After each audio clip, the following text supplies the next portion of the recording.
అసలు నీకు దుఃఖం ఎందుకు కలుగుతుందో ఆలోచించవయ్యా. ఎందుకు కలుగుతోంది? కామకర్త నాకం కర్త, కోరిక వల్లే ఇదంతా జరిగింది. నాకం కర్త, నేను చెయ్యలేదు. కామకారయిత నాకం కారయిత, ఆ కోరికే ఈ పనిని ప్రేరేపించింది, నేను ప్రేరేపించలేదు. అంచేతనేం చేయాలి?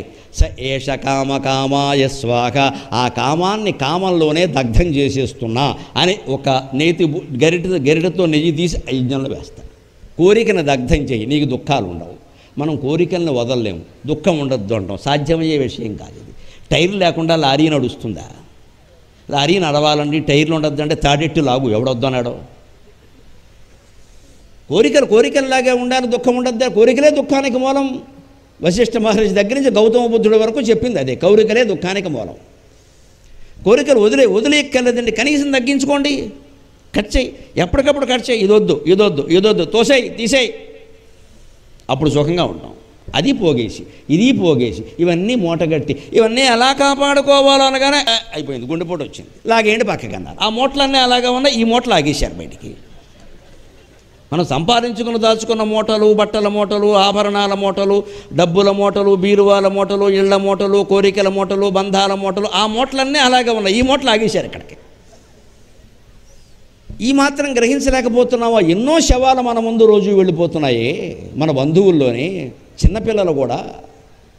నిన్న ఉన్నవాడు ఇవాళ కనపడడం లేదు, ఆరోగ్యంగా ఉన్నవాడు కూడా ఏమీ లేకుండా వెళ్ళిపోతున్నాడు. మనం ఏమైనా శాశ్వతం అండి? మనం ఇంకా ఎందుకు పెంచుకుంటున్నాం? అంటే అమనాయ వాయు ప్రచారాన్ని ఎందుకన్నాడంటే పింగళసూరణ గారు, వేదం అనేటువంటి వాయువుని ప్రచారం చేయించడం ద్వారా సమస్యలకు పరిష్కారం నువ్వు చూపించావు మహానుభావ, నీకు నమస్కారం అన్నాడు. ఆ కోరికలను వదలలేకపోవడం వల్ల ఏం జరుగుతోంది? అనిశాపాదితాస అపార సంసార సంతాప నిర్వాపణ. రాత్రింబవళ్ళ ఈ కోరికల మాయలో పడి, అభివృద్ధి మాయలో పడి, ఓదాని మీద ఓటి పెంచుకుంటూ బాగా ఆశలు దురాశలు పెంచుకుంటూ ఇంకా సంసార సంతాపంలో పడిపోయాం. మనం సంసారంగా చేస్తున్నది సంతాపమే. ఈ సంసార సంతాపం పోవాలి, నిర్వాపణం కావాలి, మొత్తం కొడిగట్టుకు పోవాలి అంటే భగవంతుడిని ఆశ్రయించాలి, భగవద్జ్ఞానం పొందాలి. స ఏష కామకామాయ స్వాహ, కామకర్త నాకం కర్త, కామకారయిత నాకం కారయిత, కామ ప్రేరయిత నాకం ప్రేరయిత, ఏషతే కామకామాయ స్వాహ.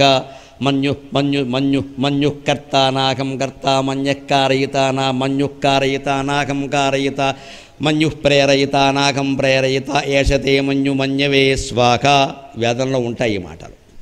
శోభనం మంత్రాల్లో కూడా చదువుతారు, ఇవి పెళ్ళిలో చదువుతారు, శోభనంలో చదువుతారు.